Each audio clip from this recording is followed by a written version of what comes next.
Jean-Pierre Potier inspects what's left of his campsite. The floodwaters swept away more than half the cabins and caravans. The water was 12 meters high. 6 meters already count as extremely high. Where we're standing now, there were 2 meters more water above our heads.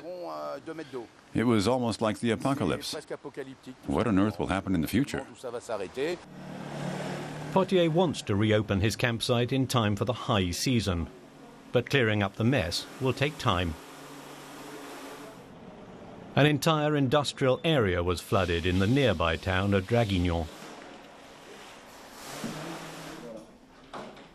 The mayor was one of the people who had to flee to higher ground. He says the disaster is a cruel twist of fate. Despite our intelligence and technology, we can't predict every event. Some natural disasters are just incomprehensible, and there's nothing we can do about them. No administration, no amount of intelligence, none of the means at our disposal can make any difference. The flash flooding took more than 20 lives and caused hundreds of millions of euros in damage. Many people are very angry.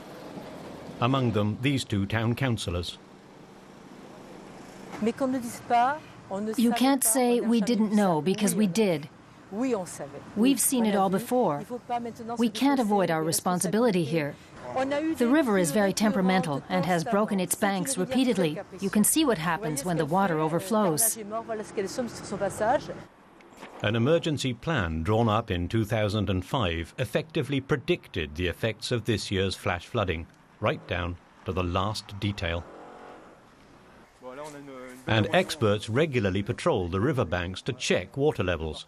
Now they're assessing the scale of damage and noting the changes to the river banks. They predicted the flash floods just before they struck.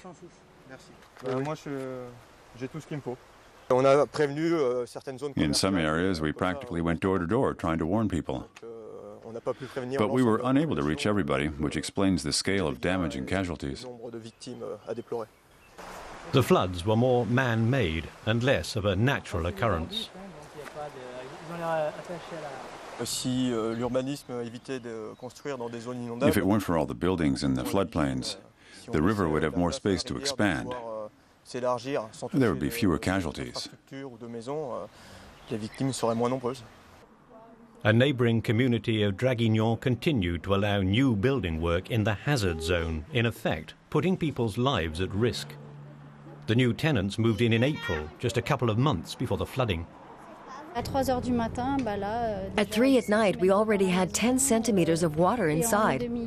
Half an hour later, it was 60 centimeters and 1 meter outside. Now this resident wants to get together with her neighbours to fight for her rights. She accuses the authorities of failing to give necessary information. Nobody told us that we were living in what is called a red zone. If they had, we'd have thought twice about moving here, especially because of the children. The people just do what the mayor says. As long as they're not affected and aren't in the red zone, they don't care. And there aren't enough organizations that could prevent these buildings from being constructed.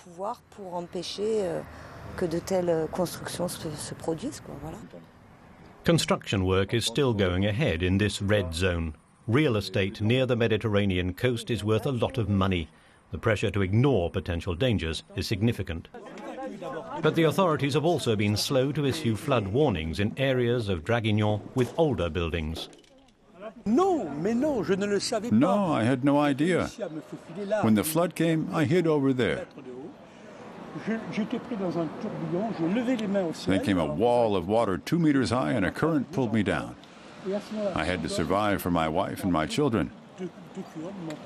I held my arms up, and 2 men pulled me out using a broomstick. I'd be dead if it wasn't for them. The Draguignan authorities are now at least planning to prohibit building work in danger zones.